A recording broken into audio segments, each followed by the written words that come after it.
मित्रांनो, पिंकीचा विजय असो या मालिकेच्या आजच्या भागामध्ये पिंकी आता पुन्हा घरी निघालेली असते, कारण तिची बस सुटलेली असते। त्याच वेळी आता युवराज हा तिच्यासमोर गाडी येऊन उभा करतो आणि म्हणतो, चला तुम्ही माझ्याबरोबर। त्यावेळी पिंकी म्हणते, कुठे? युवराज म्हणतो, मी तुमच्यासाठी डबा घेऊन आलोय। त्यावेळी पिंकी म्हणते, मला एवढी भूक नाहीये, मी घरी जाऊन जेवेन। आणि काय झालं ना, ती माझी गाडी सुद्धा सुटून गेली। तेव्हा युवराज म्हणतो, तुम्ही अगोदर तिकडे बाजूला चला, बाकावर बसू आणि थोडं काहीतरी खाऊन घ्या। तेव्हा पिंकी आता ठीक आहे असं म्हणते। दोघेही आता बाकावर बसतात। पिंकी म्हणते, पहिला घास तुम्ही घेणार का? युवराज म्हणतो, नाही मला भूक नाहीये। पिंकी आता पाणी पिते आणि म्हणते, मलाही काही नकोय आता। युवराज म्हणतो, तुम्ही काहीतरी खाऊन घ्या, तुम्ही उपाशी आहात। पण पिंकी आता नकोच म्हणते। युवराज म्हणतो, का नाही खाल्लं? पिंकी म्हणते, तुम्ही खाण्यासाठी नकार देताय, मग मी तरी काय करू? आणि तसंही मी घरी गेल्यानंतर काहीतरी खाऊन घेईन। तुम्हाला पार्टीला जायचंय ना, मग तुम्ही जा। त्यावेळी युवराज म्हणतो, तशी पार्टीला जाण्याची काही घाई नाहीये। पिंकी म्हणते, मी जाईन माझी घरी, तुम्ही जा की पार्टीला। युवराज म्हणतो, तुम्हाला सांगितलं ना एकदा मला पार्टीला वगैरे जायचं नाही म्हणून। त्यावेळी पुन्हा तो म्हणतो, मी तुम्ही म्हणत असाल तर साताऱ्याला किंवा मुंबईला सुद्धा येऊ शकतो। पिंकी म्हणते, नको, तुम्हाला पार्टीला जायचंय ना, जा मग। त्यावेळी युवराज म्हणतो, खड्ड्यात गेली ती पार्टी, काय एवढं पार्टीचं? मी तुम्हाला म्हटलोय ना येतो तुमच्या बरोबर मी। मग आता पिंकी सुद्धा म्हणते, तुम्हाला अगोदर हे सांगता नाही आलं का? रात्री तिकडे बाहेर सोफ्यावर जाऊन झोपलात, मला एकटीला आतमध्ये ठेवलं, मला वाटलं तुम्ही माझ्यावर चिडलात। युवराज म्हणतो, मग तुम्हाला कळायला नको का? तुम्ही मुंबईला जाताना एकटाच बॅग घेऊन निघालात, तुम्ही मला एकदा तरी म्हणायचं की माझ्याबरोबर चला, मला सोडायला या, मी आलो नसतो का? म्हणून ते दोघेही आता वाद घालू लागतात। युवराज म्हणतो, तुम्ही मला अगोदर सांगायचं होतं ऑपरेशन केलं म्हणून। पिंकी म्हणते, हो मी कुठे ऑपरेशन केलंय? युवराज म्हणतो, मग तुम्ही ऑपरेशन नाही केलं का? पिंकी म्हणते, नाहीच केलं मी ऑपरेशन, मी तुम्हाला तेच सांगण्याचा प्रयत्न करतेय। एक गोष्ट मात्र माझ्याकडून झालीये, कारण मी तुम्हाला जे हवं ते सांगितलं नाहीये, म्हणजे मी काहीतरी सत्य तुमच्यापासून लपवलंय। मी जर ते सत्य खरंच तुम्हाला सांगितलं तर तुम्हाला त्या गोष्टीचा खूप त्रास होईल। युवराज म्हणतो, कारभारी काय आहे सांगा ना खरं। तेव्हा आता पिंकी म्हणते, मी अबॉर्शन केलंच नाहीये, मी कधीही आई होऊ शकत नाही। तेव्हा पिंकीच्या तोंडून हे सत्य ऐकताच आता युवराजच्या पायाखालची जमीनच सरकते। तेव्हा तो पिंकीकडे पाहून आता खूपच रडू लागतो। पिंकी त्याला मिठी मारते, युवराज तिला आपल्या मिठीत घेतो आणि समजावू लागते। दोघेही खूप रडू लागतात, पण युवराज आपले अश्रू पुसतो आणि म्हणतो, कारभारीन। आता युवराज हा पिंकीला समजावू लागतो। तेव्हा ती म्हणते, डॉक्टर म्हणाले की गर्भाशयाला गाठ असल्यामुळे मी कधीही आई होऊ शकत नाही, मी तुम्हाला जगातील सर्वात छान सुख नाही देऊ शकत, धनी मला माफ करा, असं म्हणून ती सारखी सारखी आता माफी मागत असते। त्यावेळी आता ती पुन्हा एकदा त्याला मिठी मारते आणि सारखी रडत असते, माफी मागत असते। युवराज म्हणतो, कारभारीन अजिबात आता रडायचं नाही, तुम्ही पुढे काही बोलायची गरजच नाही, आपल्याला नाही झालं ना बाळ तर आपण एखादं मूल दत्तक घेऊ, पण तुम्ही रडायचं नाही, डोळ्यातून अजिबात अश्रू काढायचा नाही। आता युवराजचं हे बोलणं ऐकून पिंकीला खूप बरं वाटतं। तेव्हा ती युवराजकडे पाहतच राहते। मग नंतर युवराज म्हणतो, हे पहा, आता आपण दोघे एकमेकांसाठी आहोत, मला बाहेरून कुठून कळण्यापेक्षा तुम्ही सांगितलेलं कधीही चांगलं, आमच्यापासून कधीही अशी लपवाछपी करू नका।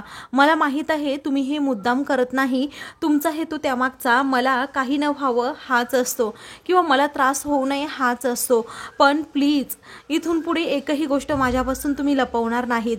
तेव्हा पिंकी तसं आता युवराजला प्रॉमिस देखील देते। युवराज आता खुश होतो। मग आता निवांत ते दोघेही एका ठिकाणी पुन्हा त्या बाकावर गप्पा मारत बसतात। तेव्हा पिंकी आता युवराजला मिठी मारते। युवराज म्हणतो, मला माहीत आहे तुम्हाला तिकडे मुंबईला अवॉर्ड फंक्शनसाठी जायचंय, परंतु आजचा पूर्ण दिवस मला तुमच्याबरोबर घालवायचा होता। पिंकी म्हणते, धनी एवढंच ना, मी नाही जाणार तिकडे, मी तुमच्याबरोबर असेन आज दिवसभर। तेव्हा आता पिंकी युवराज तसं एकमेकांना प्रॉमिस देखील देतात। मग काही वेळानंतर ते दोघेही गप्पा मारत असताना पिंकी काहीही मी तुमच्यापासून लपवणार नाही अशी शपथच घेते आणि युवराजला म्हणते, आपल्या दोघांची एकमेकांपासून साथ कोणीही तोडू शकत नाही। त्यावेळी युवराज म्हणतो, हो, आपण दोघेही नेहमी एकमेकांच्या बरोबर असू। दुसरीकडे लांब केसांवाला एक माणूस असतो, तो पुढे पळत असतो, तर बापूसाहेबांची जी माणसं असतात, धनंजयने पाठवलेली असतात, ती त्याचा पाठलाग करत असतात। तो पुढे स्वतःचा जीव वाचवण्यासाठी पुढे पुढे पळत असतो, तर मागे त्याचा पाठलाग ती लोक करतच असतात। दुसरीकडे आता बापूसाहेब हे धनंजयला फोन करून विचारतात, काय झालं काय, मला काही गुड न्यूज दिली नाही अजून. धनंजय म्हणतो, अख्खा सातारा मी पिंजून काढलाय, परंतु पिंकी युवराजचा काही पत्ता नाही. आता धनंजयने असं सांगितल्यावर बापूसाहेब म्हणतात, म्हणजे काय म्हणायचंय? मग आता त्या मुंबईच्या गाडीमध्ये पिंकी बसलीच नाही आणि गेलीच नाही मुंबईला, असं धनंजय सांगतो. त्यावेळी बापूसाहेब डोक्याला हात लावत म्हणतात की खरंच काही कळत नाही. जरा कुठे हा मुलगा आमच्या हाताशी आला, त्याचा बंदोबस्त करायला निघालं की घातलीच त्या पिंकीनी भुरळ. आमचा एकही प्लॅन ती आता सक्सेस होऊ देत नाहीये. दुसरीकडे जो दाढीवाला माणूस असतो तो अजूनही पळत असतो, त्याच्या पाठीमागे ते गुंड धावत असतात आणि अचानक त्याला पकडतात आणि त्याला खूप मारतात. तो माणूस हा उठतो आणि त्या गुंडांची चांगलीच धुलाई करतो. आता धनंजय हा सगळा प्रकार पाहत असतो आणि फोनवर बापूसाहेबांबरोबर बोलत असतो. काही वेळानंतर धनंजयला काहीतरी क्लिक होतं, म्हणून तो लगेच आता बापूसाहेबांना म्हणतो, काही वेळातच मी तुम्हाला कॉल करतो, असं म्हणून तो आता पटकन फोन ठेवतो. दुसरीकडे बापूसाहेबांना काही समजत नाही नक्की काय झालंय. इकडे मात्र आता तो माणूस हा त्या गुंडांची एवढी धुलाई करतो की धनंजयचेही डोळे गरागर फिरतात. तो आता म्हणतो की बापूसाहेबांना हे कळवायलाच हवं. इकडे अजूनही सर्वजण एकमेकांना मारतच असतात, पण तो माणूस सर्वांना पुरून उरतो. तो हुबेहूब अगदी युवराजसारखा दिसत असतो. हे पाहून धनंजय म्हणतो, बापरे, हे तर आठवं आश्चर्य झालं म्हणायचं, हा निसर्गाचा अद्भुत चमत्कारच असं म्हणायचं. बापूसाहेबांना कॉल करून लगेच सांगायला हवं, असं म्हणून आता तो लगेच बापूसाहेबांना कॉल करतो आणि म्हणतो, नेहमीच्या अड्ड्यावर तुम्ही लवकरात लवकर भेटा, तुम्हाला निसर्गाचा अद्भुत चमत्कार मला दाखवायचा आहे. बापूसाहेब म्हणतात, कोड्यात बोलू नका, लवकर सांगा काय आहे ते. मग आता तरीही धनंजय म्हणतो, या तर नेहमीच्या अड्ड्यावर. तेव्हा बापूसाहेब ठीक आहे असं म्हणतात. धनंजय आता समोर पाहतो तर तो माणूस अजूनही त्या गुंडांची चांगलीच धुलाई करतो. त्यानंतर तो माणूस असतो तो धनंजयच्या गाडीजवळ येतो. तेव्हा गाडीजवळ आल्यानंतर धनंजय म्हणतो, मी तुझी मदत करतोय, चल अगोदर इथून, असं म्हणून त्या माणसाला धनंजय हा गाडीत बसायला सांगतो. तो माणूस पटकन आता गाडीत बसतो. त्यावेळी आता चल मी तुझी मदतच करणार आहे असं म्हणून नेहमीच्या अड्ड्यावर त्याला घेऊन जातो. इकडे बापूसाहेब अगोदरच येऊन पोहोचलेले असतात, तर आता त्याला पाहून बापूसाहेबांचे डोळेच गरगर फिरतात. तेव्हा ते आता म्हणतात की हुबेहूब माझा युवराज, असं कसं होऊ शकतं, असं म्हणून ते लगेच पिंकीला कॉल करतात. इकडे पिंकी आणि युवराज हे दोघेही आता घरी आलेले असतात. पिंकी मात्र बॅग आता व्यवस्थित ठेवत असते. तेव्हा आता बापूसाहेबांचा व्हिडिओ कॉल आलाय असं पिंकी म्हणते. युवराज म्हणतो, अजिबात घेऊ नका, नाहीतर चांगल्या मूडची वाट लागेल. तो माणूस कसा आहे तुम्हाला माहीत आहे ना. पिंकी म्हणते, हो पण काही महत्त्वाचं असेल तर, असं म्हणून ती कॉल रिसीव्ह करते आणि विचारते, काय झालं बापूसाहेब. मग आता ते म्हणतात, युवराज कुठे आहे, चिरंजीव कुठे आहे. तेव्हा हे इथेच आहेत असं म्हणून पिंकी व्हिडिओ कॉलमध्ये त्यांना दाखवते. तेव्हा बापूसाहेब आता खूपच हसू लागतात आणि म्हणतात, ठीक आहे मी फोन ठेवतोय. पिंकी आता लगेच फोन ठेवते. दुसरीकडे बापूसाहेब आता त्या चिकन लॉलीपॉप खाणाऱ्या युवराजकडे पाहतच राहतात, कारण त्यांना आता त्याचा वापर करून घ्यायचा असतो. पुढे आता बापूसाहेब म्हणतात की जावई बापू याचं नाव काय आहे. तेव्हा सायलंट अण्णा नाव आहे असं आता धनंजय सांग. कामाचा माणूस दिसतोय, परंतु त्याच्यात एवढी ताकद आहे का, हिंमत आहे का, असं बापूसाहेब आता विचारू लागतात. तेव्हा काय बापूसाहेब, असं आता धनंजय म्हणतो. मग आता सायलंट अण्णाला खूप राग येतो. तेव्हा तो एक चाकू घेतो आणि बापूसाहेबांच्या कानाजवळूनच तिकडे हवेत भिरकावतो. तेव्हा तो चाकू जाऊन थेट आता त्या पोत्यालाच लागतो. कसे बसे बापूसाहेब वाचतात आणि ते प्रचंड घाबरलेले असतात. तेव्हा आता सायलंट अण्णा उठतो आणि म्हणतो, मी जेवढा सायलंट आहे ना तेवढा व्हायलेंट, म्हणून तो आता बापूसाहेबांना मारणार असतो. त्याच वेळी बापूसाहेब आता त्याला म्हणतात, जास्त शहाणपणा करतोस का रे, तुझी हिंमत कशी झाली, असं म्हणून बापूसाहेब खिशातून पटकन आता गन काढतात आणि त्याच्यावरच रोखतात. त्यावेळी जास्त शहाणपणा करायचा नाही असं आता बापूसाहेब म्हणतात. दुसरीकडे पिंकी आता आवरत असते. त्यावेळी युवराज बॅग बाजूला ठेवतो आणि म्हणतो, ते सगळं काही ठेवा, असं म्हणून तो तिच्या मांडीवर झोपतो.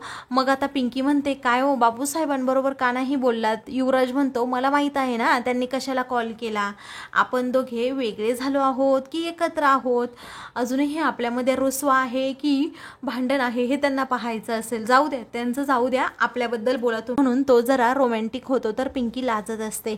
दुसरीकडे बापूसाहेब हे खूप चिडलेले असतात. त्यावेळी आता बापूसाहेब म्हणतात की जावई बापू याला जरा शांत राहायला सांगा, नाहीतर आम्ही सुद्धा व्हायलंट होऊ शकतो. इथे बसून जे चिकनचे लचके तोडतोय ना हा, ती जागा सुद्धा आमचीच आहे. आता ते दोघेही एकमेकांच्या अंगावर जणू धावूनच जातात. तेव्हा धनंजय म्हणतो, बापूसाहेब मी काय म्हणतोय, तेव्हा तुमचं काम मला समजतंय हो, तुमच्या मनात नक्की काय चाललंय हे समजतंय, पण हा बघा ना अजिबातच ऐकायला तयार नाही. हे येडं आपलं काम करेल का, तुम्हाला वाटतं का असं?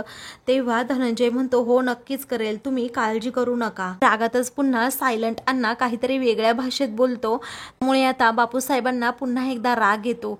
तेव्हा ते पुन्हा त्याच्यावर धावून जात असतात. तेव्हा धनंजय दोघांना गप्प करतो. इकडे पिंकी म्हणती, मला वाटलं होतं की मी कधीच आई होणार नाही, हा धक्का मी कसा सहन करू शकेन, परंतु तुमच्यामुळे हे एवढं शक्य झालंय ना, आता कसलीच चिंता उरली नाही, कारण तुम्ही माझ्या पाठीमागे अगदी खंबीरपणे उभे आहात. हा धक्का सहन करण्याची ताकद तुमच्यामुळे मला मिळाली. तेव्हा युवराज म्हणतो, तो विषय सोडून द्या आता, कारण जे काही आहे ना ते आपण ॲक्सेप्ट करायला हवं कारभारीन. युवराज म्हणतो की तुम्हाला सांगू का, जग खूप पुढे गेलं आहे आणि आपण मोठ्या मोठ्या डॉक्टरांना दाखवू, तुम्ही काळजी करू नका.